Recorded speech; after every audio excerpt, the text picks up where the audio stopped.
Hi friends, ఈరోజు టమాటా చట్నీ ఎలానో చూద్దాం. సో ఫస్ట్ ఒక బౌల్లో కొంచెం ఆయిల్ పోసుకుని పల్లీలు వేయించుకోవాలి. సో పల్లీలు కొంచెం శనగపప్పు వేసుకోవాలి. సో వేసుకున్న తర్వాత అందులో కొంచెం మినపప్పు వేసుకున్నది మంచిగా దూరగా వేయించుకోవాలి. వేయించుకున్న తర్వాత సో అందులోనే ఇప్పుడు కొన్ని పచ్చిమిర్చి వేసుకోవాలి. నేనైతే ఒక 6 to 7 వేసుకున్నాను.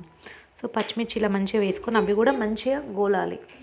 గోలిన తర్వాత చూడండి ఈ కన్సిస్టెన్సీలో వస్తుంది కదా. సో ఈ కన్సిస్టెన్సీ వచ్చే వరకు మంచిగా బౌల్ చేసుకోవాలి, చిన్నగా పెట్టేసుకొని, ఎక్కువ మాడకుండా. సో ఇలా బౌల్ అయిన తర్వాత అవి మనం పక్కకు పెట్టేసుకోవాలి. చూడండి మంచిగా బౌల్ అవుతాయి కదా. ఒక మిక్సీ జార్లో వేసేసుకొని పట్టేసుకోవాలి. సో నెక్స్ట్ అదే బౌల్లో మళ్ళీ కొంచెం ఆయిల్ వేసేసుకొని టమాటా వేసుకోవాలి. సో టమాటా కొంచెం చింతపండు వేసుకోవాలి. మంచిగా చిన్నగా పెట్టేసుకొని మంచిగా బౌల్ అవ్వాలి.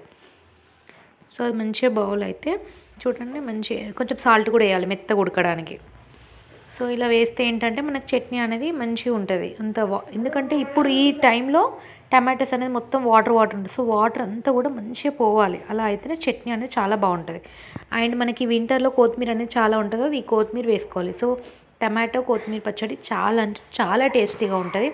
అండ్ ఇది మనకి చాలా కూడా హెల్త్ కూడా చాలా మంచిది. చూడండి ఈ టమాటో గోలిన తర్వాత సో ఇందులోనే ఈ కొత్తిమీర కూడా వేసుకోవాలి. సో కొత్తిమీర వేసుకుంటే చూడండి ఇలా అవుతుంది మనకి. సో ఇలా అయిన తర్వాత మంచిగా మిక్స్ చేసుకోవాలి. సో మిక్స్ చేసుకొని ఇందులో వెల్లుల్లి కూడా వేసుకోవాలి. చూడండి మంచిగా చిన్నగా పెట్టేసుకొని మనకు మొత్తం టైట్ కన్సిస్టెన్సీలో రావాలి. సో ఇలా అయితేనే మనకు టమాటో అనేది వాటర్ కాకుండా మంచిగా టైట్గా ఉంటుంది. ఇట్లా అవుతుంది కదా. చూడండి ఇది అయిన తర్వాత మంచిగా చిన్నగా పెట్టేసుకొని పక్కకు పెట్టేసుకోవాలి. చూడండి ఇట్లా అవుతుంది కదా. సో మంచిగా అది కూల్ అవ్వనివ్వాలి. వేడి మీద ఎప్పుడైనా కూడా పట్టద్దు ఫ్రెండ్స్, ఓకేనా. సో అది మంచిగా కూల్ అవ్వాలి. సో మనకి టమాటోస్ ఈ కొత్తిమీర ఇప్పుడు ఈ వింటర్ సీజన్లో దొరుకుతుంది కాబట్టి ఈ చట్నీ చేసుకోవాలి. నార్మల్గా మనం వేరేలా చేసుకుంటాం, కానీ కొత్తిమీర చట్నీ మీరు ఎప్పుడు చేయాలి ఇలా చేయండి, చాలా బాగుంటుంది. సో ఫస్ట్ ఈ పల్లీలు మనం ఏదైతే ముందే వేపుకున్నామో ఇది మనం మంచిగా పట్టుకోవాలి. ఎందుకంటే టమాటో మనకి ఆల్రెడీ అది బాయిల్ అయింది కాబట్టి జస్ట్ ఒకసారి అంటే మెత్తగా అయిపోతుంది.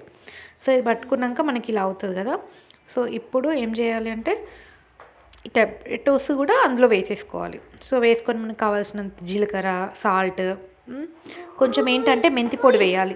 మెంతి పొడి వేస్తే ఏంటంటే మనకు టేస్ట్ అనేది పుల్లగా బాగుంటుంది. చూడండి ఇలా వస్తుంది.